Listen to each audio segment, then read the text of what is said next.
Vedare tinokuchingamidzai zvekare kune chimwe chirongwa pano paZim Facebook Secrets and Confessions. Tadzoka zvekare nemamwe mamessages. Message yedu yekutanga yakamira sekudai so: hanzi makadi zvenyu mukoma, ndinokumbirawo kuti munge muchindiposterawo nyaya yanguwo makaviga chitupa changu. Confession yangu yakamira sekudai so: ininiwo muna March pandakaenda kumusha ndichinobvisira mudzimai wangu yainge iri mari yekukwereta. This was after abva mukundiisa pressure iye naamai vake. Mukomanashi mudzimai wangu uyu ndainge ndagarawo naye kwemakore ainge achikwana iwo kuita 3. Zvinhu zvainge zvakaoma, saka akazoti ava nepamuviri, ndipo apo paakabva achizotanga kundipa pressure yekuti uri kufanira kuti unge uchindibvisira tsvakirai kuno. Ndo matangiro acho akaita nyaya yacho iyoyo. Saka ndakazoti ndatumidzirawo mukoma wangu nasekuru kuti vange vachienda kunobvisa tsvakirai kuno, then amai vacho vakabva vazoiramba mari yacho iyoyo because ndainge ndangokwanisa kuunganidza mari yainge ichikwana kuita 5,000 rands. Vakabva vati after how many years apa mwana wangu ane nhumbu futi, kana kuri kunzi akanzi afa ndinozviudza ani, zviri nani kuti mutongouya munge muchizoroora, otherwise mwana uyu kana akakufirai ikoko zivai kuti nyama yake muchaidya, ini musazondifonera. So ndakabva ndazorohwa nehana nekuti ainge ava kungogara achingorwara, plus futi ndainge ndava kurota gogo vake apa ainge akambondiudza kuti gogo vake vaitawo zvekubata-bata. Saka nefiye mukoma ndakabva ndazoenda kune umwe machonisa wandainge ndichiwirirana naye, ndokubva ndazoenda ndikanokwereta mari. Ndakakwereta mari mukoma yainge ichikwana iyo kuita 40,000 rands. Kutaura kudai so chikwereti chacho nekuda kwekuti ndiri kutadza kuchibhadhara chava kutopinda mu70,000 rands. Saka ndiri kutsvakawo vanokwanisa kundibetsera mukoma because vana machonisa vemuno muSouth Africa vanouraya. Ndava kutoda kutotorerwa motikari yangu apa. Motikari iyi mukoma ndiyo yandinoshandisa, iTwin Cab yandinoshandisa ndichienda nayo kubasa because ndinoitawo zvekuvaka. So ndiyo yandinoshandisa mukoma, zvekuti ndikangogara ndatorerwa motikari iyoyo zvinenge zvatovharana, business rangu mukoma rinobva ratodzikira. Saka ndikudawo kuti mhuri yeZimbabwe inge ichindibatsirawo. Vedare ndo message iyo yandakatumidzirwa ichibva kuna mukoma vedu avo. Pakaipa hanzi ndakakwereta mari yandakashandisa pandakaenda kunoroora. Ma1 ngatizamei kuti tinge tichitaura navo mucomment section. Regedzai tibva taenda panyedu inotevera. Nyedu inotevera yakamira sekudai so: hanzi makadi zvenyu mukoma, ndinokumbirawo kuti munge muchindiposterawo nyaya yangu makavigawo chitupa changu. Mazita haatauriki because vanhu ava vamwe vacho vamunongoti vana men of God, munozviziva here kuti vamwe vacho dzitori mhondi, macriminals. Saka kuti unge uchizongobuda pajekerere wototaura kutoti munhu ari kuzviita anonzi Nenge, mhuri yako yose mukoma unenge watoipinza panjodzi. Ndokusaka ndisiri kuda kuti munge muchizoshare mafone numbers angu kana nani zvake, uye zvekare munge muchizovigawo chitupa changu. So mukoma, it all started when we were still in Bible school. Prophet ava ndo pavakabva vachizouyawo paBible school ipapo pandainge ndichiitawo zvidzidzo zvangu, and I honestly wanted to become a pastor and I believed kuti I had a calling. Mukomanashi maprophets awa vazhinji vacho vanototanga as true servants of the Lord, but amenoso zvinozongoitika I think kuti ivo vanotoda kutonamatirwawo because they are easily attempted by the devil. Like prophet ava pavakatanga kuuya paBible college ipapo pandainge ndichiitawo zvidzidzo zvangu, you could see, you could even feel the presence of the Lord, even the way that he used to speak with us, teaching us. But ndakazoti ndaita get close to him, the more that he started making money, vainge vava kuitawo mamwe mamiracles aya ekuti anenge ari so hard to believe. That was when I saw the man changing. At that time ndainge ndava very close to him. Little did I know kuti he had already scouted me out from the crowd, and he had seen kuti there was an angel of God that walks around with me, and he wanted wanted that glory. Mukomana Shi nerimwe zuva vakabva vachizonditora vakabva vati vainge vachida kuti tinge tichienda kuMozambique. Takaenda kuMozambique, motikari yemabodyguard avo imwe yainge iri kumberi imwe iri kumashure. Inini navo we were driving in the middle of that convoy. Takasvikako kuMozambique mukoma ndokubva tazoenda kumba kweimwe n'anga yavo. Zvinova zviri zvinhu zvekuti zvakandivhundutsa, but this was after vatondipa ring. Saka vakati vandipa ring iyoyo vakabva vanditi mwanangu pfeka ring iyi. Everything just changed mukoma. Ndakatonzwa kutoti the spirit of the Lord was leaving my body. Ndokubva ndatanga kubvunda ndichiita sekunge munhu ari kupindwa nechando. Vakabva vanditi you just need to pray. Ndikati pray to who? Vakabva vanditi you need to pray to whomever that you are thinking about. At that time mupfungwa dzangu ndainge ndava kutofunga Satani pache zvake for the first time in my life mukoma. As we were driving to Mozambique, ndakabva ndatotanga kutonamata ndichitodudzawo zita raSatani as if ndiye mwari wangu. So you need to be very careful kana ukanzwa munhu achinamata, nekuti munhu anokwanisa kutonamata ugofunga kuti muri kutonamata mwari mumwe chete, but anenge achitonamata Satani pache zvake. Ndo zvandainge ndava kudzidziswa ipapo. Takazosvika zvedu kumba kwen'anga iyoyo, but ndainge ndatova bore. The devil had sent a demon to enter into my heart, and ndainge ndava nezvimwe zvivindi mukoma. Chandakazongoramba chete ndechekuti ndinge ndichituka mweya mutsvene. Ndozvavainge vachida prophet ava kuti ndinge ndichiita, such that he knows kuti there is no more redemption for you. But ndakaramba ndikati ikoko hangu handikwanisi kuti ndinge ndichizokusvika ikoko. Ndikaita zvimwe zvivi, whatever that you want, but kuzotuka mweya mutsvene handikwanisi. Tasvika kumba kwen'anga mukoma, that very same night apa tainge takaneta sei, ndokubva tazonzi taifanira kuti tinge tichizoenda kugomo. Tikaenda kune rimwe gomo.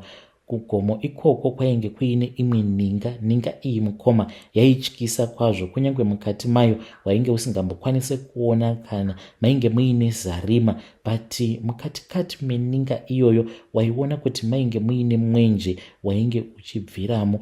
Then ivo vainge vakabata bhaibheri vakabva vazondiudza kuti ndozvavanoita pagore vanoenda kuMozambique, vanofanira kuti vange vachienda kuMozambique vobva vazonoisa bhaibheri iroro muninga, uye zvekare nemakendo avanosiya vabatidza. Vanobva vazouraya mbudzi. Vanoti kana vauraya mbudzi vobva vazokandira nyama iyoyo muninga imomo. Kwakatouya chimwe chipuka chatisina kukwanisa kuona zvedu, ndokubva chatanga kudya nyama iyaiya. Then zuva rinotevera ivo vakazoenda vari vega nen'anga iyoyo. Pavakadzoka mukoma vainge vakabata kamwe katsvimbo kainge kari kadiki diki zvekuti kana muhomwe kanokwana. Saka katsvimbo ikako kavanenge vapiwa ndiko kanenge kachivapa masimba zvekuti vanenge vakukwanisa kuprofita. Ende vakabva vatondiudza kuti pose apo pavanenge vachiparidza vachibvunza vanhu kuti can I prophesy, hanzi ndokutowana simba kwavanenge vachiita, nekuti paya pavanotanga kuti can I prophesy, then ikowo katsvimbo kaya kanobva katonzwa kutoti nguva yekuti kange kachishanda inenge yakwana. Saka kanobva katotanga kutovaudzira zvekuita.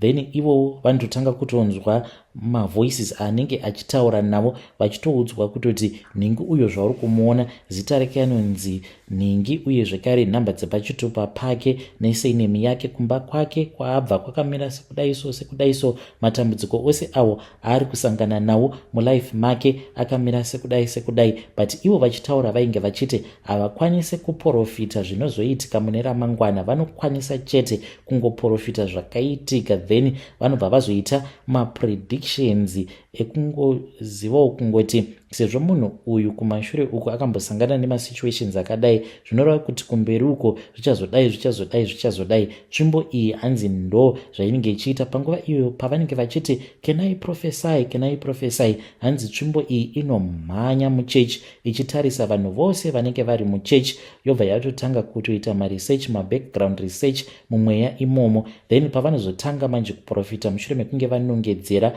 uyo wavanenge vanzi netsvimbo iyoyo chimbofanirwa kuprofita, uyu ndichimboita dzimwe tsvakurudzo pamusoro peupenyu hwake. Ndo pavanotanga nekungomubvunza mibvunzo yakasiyana-siyana, vakamirira kuti vange vachizozevezerwa nako katsvimbo kaya. Mukomana Shi ndo zvatakanoita kuMozambique. Nazvino mukoma Nash, I am still on this man's payroll. Ko tingagodiko nekuda kwekuti nyika yacho yakaoma? Ndakambozvibvunza kuti zvandiri kuita izvi denga rangu ririko here, but ndakabva ndazvibvunza futi mibvunzo yakawanda kuti like varungu inga 1 vanongorarama madiro, vanombofungawo here kuti dengawo kwavari ririko here? Ndikangoti let me just do whatever that I can to secure my children's future. Mukoma, ndiyo confession yangu iyo yandiinayo. Sometimes I do not sleep at night, mushure mekunge ndaudzwa naprofeti ava kuti vakamboenda kumakuva ekumbudzi vakabva vazoenda vakanodhiginura ivhu paguva reumwe wavainge vasingazivi, vachiti ainge ari mutorwa kwavari, kusazoziva hedu kuti vanotaura chokwadi here profeti ava. Saka vakanditi mushure mekunge vadhiginura ivhu riya vakauya naro ivhu iroro, hanzi ndokubva vazorikanga ivhu iroro, ndokubva vazoenda naro kuchechi kwavo vakanoridira padhuze nepadhoo repachechi, ndokubva vazodhrowa zvavo muchinjikwa, ndokubva vazongosiya zvakadaro. Hanzi vakangosiya zvakadaro kwemazuva 2. Vanhu vakazoti vauya kuchechi vachitsika-tsika, hanzi ndo kutodaidza kwavainge vachiita vanhu uye zvekare neavo vose vakapinda muchechi kuti vange vachizokwanisa kuvapa mari. Ei vedare, ndo message iyo yandakatumidzirwa ichibva ndo message yandakatumidzirwa ichibva kuna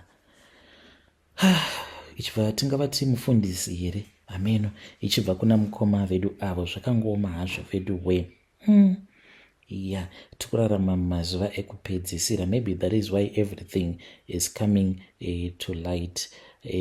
Zvose zvakavanzika zviri kufumurwa, vamwe ndo vari kuzvifumura, vamwewo ndo vari kufumurwa. Ngatitaurei navo mucomment section. Ndakedzai tibva taenda panyedu inotevera. Nyedu inotevera yakamira sekudai so. Hanzi makadi zvenyu mukoma, ndinokumbirawo kuti munge muchindiposterawo nyaya yangu makavikawo chitupa changu. Ndauyawo pano ndiine confession yangu iyo yandiinayo. Ininiwo ndiri murume uye zvekare ndine makore 32 years ekuberekwa.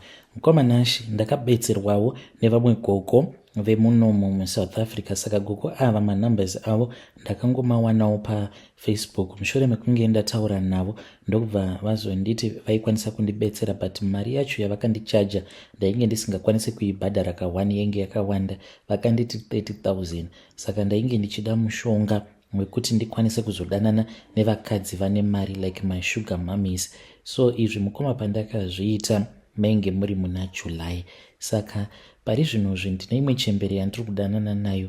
Mukoma, chembere iyi iyo inogara mulocation mandigere, handisati ndakwanisa kuita mari. Saka ndakanzi chembere iyoyo ndo ichazoita kuti ndikwanise kuzodananawo nemamwe mashuga mama akanaka uye zvekare nevamwe vakadzi vakarorwa nevarume vane mari vakanaka vakadzi ivavo. Saka hanzi ndiri kufanira kuti ndige ndichishingirira.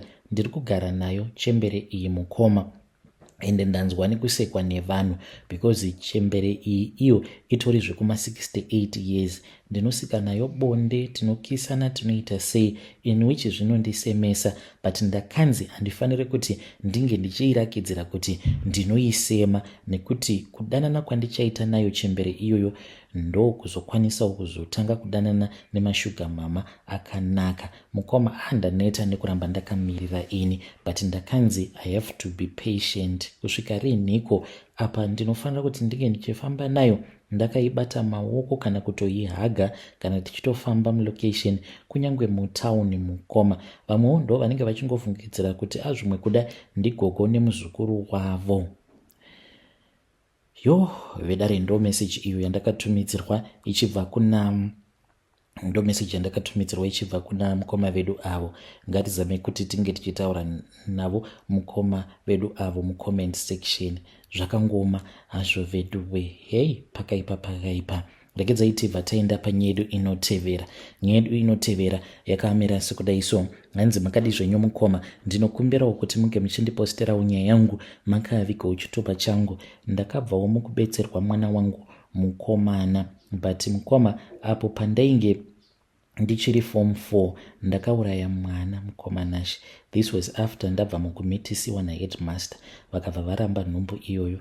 Apa pamba painge pasingatombogariki nekuda kwekuti baba vangu vairova, kana kuri kunzi dai vakaziva kuti ndainge ndiine pamovhiri kana kundiuraya vaindiuraya mukomanashi. So zvandakazoita ndezvekuti ndakabva ndachizotanga hangu kungosunga dumbu rangu kuzonosvika nhumbu iyi yava kuma7 months something. Then pane umwe usiku payakazotanga kurwadza, I think yainge iri nhau iyo yekuti ndaingogara ndakasunga dumbu rangu nebhandi kuitira kuti dumbu rangu risazokura. Yakarwadza nhumbu mukoma. Apa baba vainge vadzoka kumba, but nguva zhinji vaiwanzokugara zvavo kubharaki. Kuti ndinge ndichiridza mhere mukoma ndainge ndisingakwanisi. Chandakangokwanisa kuita ndechekuti ndakabva ndachizongoburuka pamubhedha ndokubva ndatora bhaketi rangu netawel ndokubva ndarara paya pasi mukoma ndikokurura nhumbi dzose kundainge ndapinda mulebha. Ndakamugomera mwana uyu mukoma. Ndainge ndakaita zvekuruma chitawel ndichiitira kuti ndinge ndichipedzera shungu dzangu dzose pachitauro ichocho chandainge ndakaruma. Ndigogomera mwana uyu akabuda mukomanashi, ende ndakatomuona kuti kumwana uyu atobuda achitofema. Ndikati panapa mwanangu uchandiregerera zvako, but ndava kutokuuraya. Ndakamubata mwana uyu mukoma ndokubva ndangovhara maziso angu. Ndakangoti kahwani kudai ndikabva ndatonzwa something chakarira nechipahuro pake apa, because ndakaita wekumonyorora mudzipa wake. Ndokubva mwana angoti zii. Ndapedza kudaro mukomanashi, kana pain ndainge ndisingatomboinzwi. Ndikabva ndatanga kukorobha mukoma, ndakapfugama kudaro ropa rose. Apa ndainge ndatogara ndatenga mazipedzi angu, ndokubva ndapfeka mazipedzi angu aya ndikakorobha romu yose. Hembe idzo dzandainge ndaspoila neropa ndikadzitora ndikabva ndazodzisoka. Ndakangotora chimwana chiya ndokubva ndachikanda mupepabhegi usiku hwacho ihwohwo mukoma. Ndokubva ndakafamba ndigofamba mukoma, ndokubva ndazongonochirasirawo uko kwatainge tichirasawo marara. Saka imbwa dzepamba padzakandiona ndichibuda ndakabata chipepabhegi dzakauya dzigotanga kunhuhwidza. Ndainge ndisina simba rekuti ndinge ndichidzidzinga. Apo dzainge dzava kuma 4 AM. Saka dzakaramba dzichitongonditeverera dzichitonanzva ropa mukoma. Ndakangoti ndichingonorasa kamwana kaya ndokubva dzatotanga kutorwidzana dzigodambura dzigotanga kukadya mukoma. Ndiyo secret yangu. So now I am traumatized. Ndinoti kana ndakatarisa mwana wangu ndinonzwa ndichizvitya nekuda kwezvandakaita. Nditori neimwe trauma isingaiti apa. Ndinoshaya kuziva kuti ndoudza aniko. Dai ndanga ndiine mari ndaiendawo for professional counseling. Zvino handina mari mukoma. I don't know kana vedare renyu vachikwanisa kundibetserawo mucomment section. Vedare ndo message iyo yandakatumidzirwa ichibva kuna vanzvadzi vedu. Zvakangoma hazvo vedu we. Strange things indeed they do happen in this world.